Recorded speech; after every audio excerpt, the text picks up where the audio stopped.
Let me ask this question, Margaret. Let's separate the immigration issue. If you had a violent murder in a school, of course I want law enforcement to go and get that person out. Of course. So what's the point of the question? You changed the regulation this week. That's the point of the question. Exactly. Giving the authority to go into churches and go into schools. We empowered law enforcement to enforce the law everywhere to protect Americans. A chilling effect, arguably, to people to not send their kids to school. I desperately hope it has a chilling effect on illegal immigrants coming into our country. You campaigned on lowering prices for consumers. We've seen all of these executive orders. Which one lowers prices? We have done a lot, and there have been a number of executive orders that have caused already jobs to start coming back into our country, which is a core part of lowering prices. More capital investment, more job creation in our economy is one of the things that's going to drive down prices for all consumers, but also raise wages so that people can afford to buy the things that they need. If you look at our slate of executive orders, no, Margaret, prices are going to come down, but it's going to take a little bit of time, right? The president has been president for all of 5 days. I think that in those 5 days, he's accomplished more than Joe Biden did in 4 years. It's been an incredible breakneck pace of activity. We're going to work with Congress. We're, of course, going to have more executive orders, and we're going to try the way that you lower prices is that you encourage more capital investment into our country. And you ask specifically, what executive order is going to help lower prices?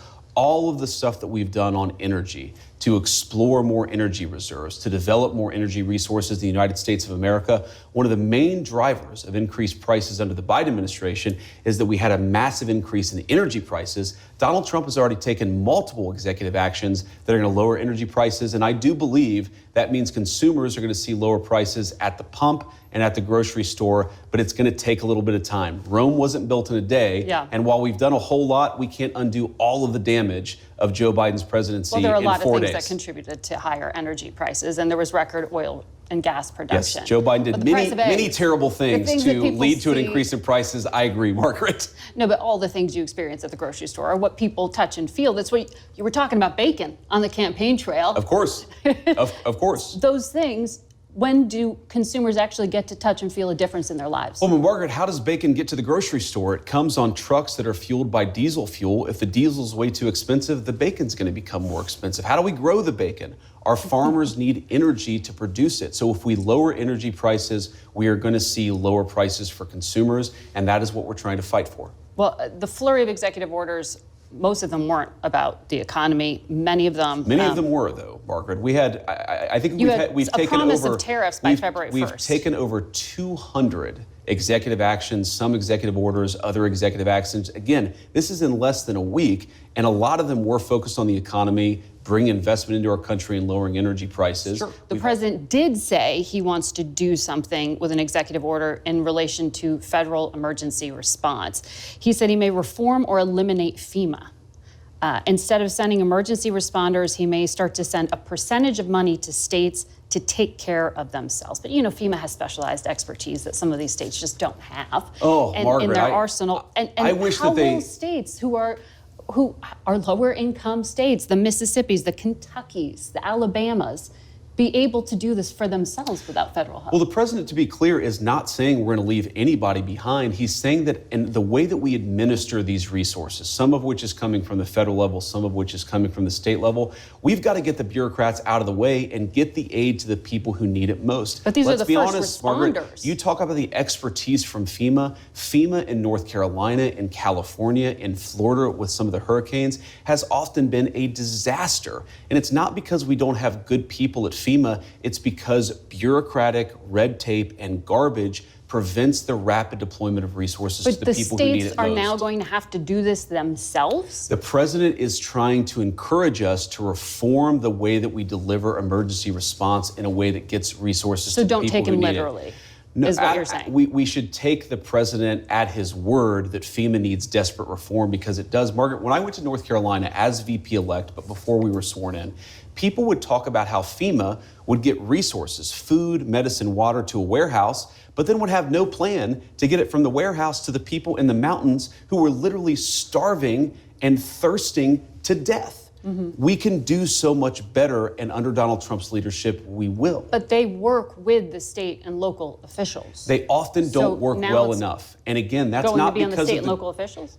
No, the FEMA management officials don't work well enough with the state and local officials to get resources to the people who need it.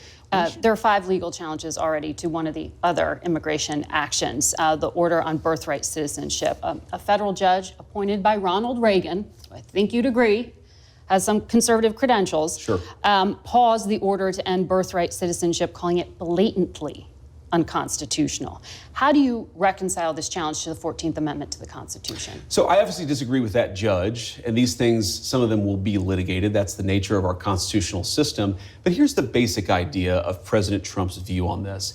If you are a lawful permanent resident or a legal immigrant who plans to stay, your children, of course, should become American citizens.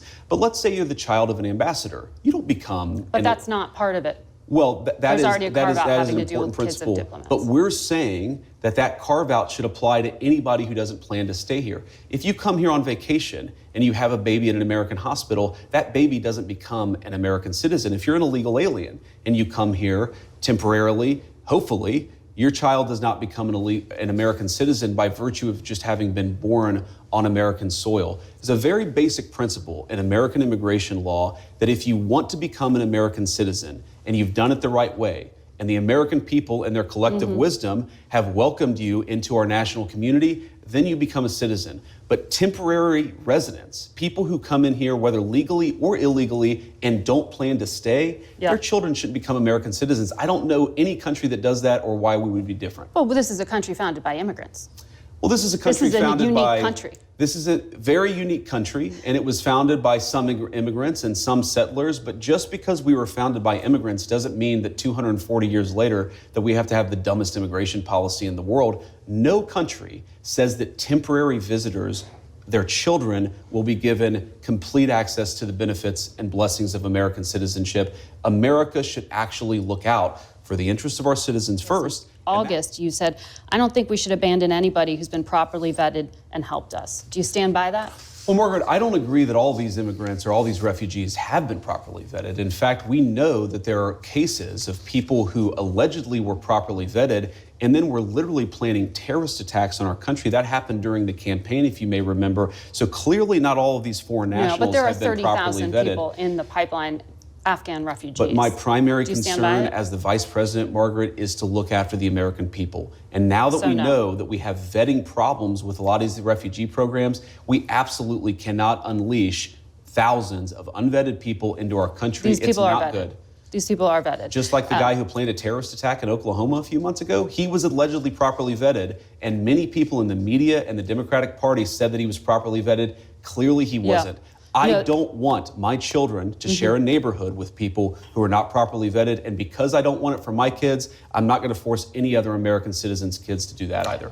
No, and that was a very particular case. It wasn't clear if he was radicalized when he got here or while he was living here. I don't really care, Margaret. I don't want that person in my country, and I think most Americans agree with me.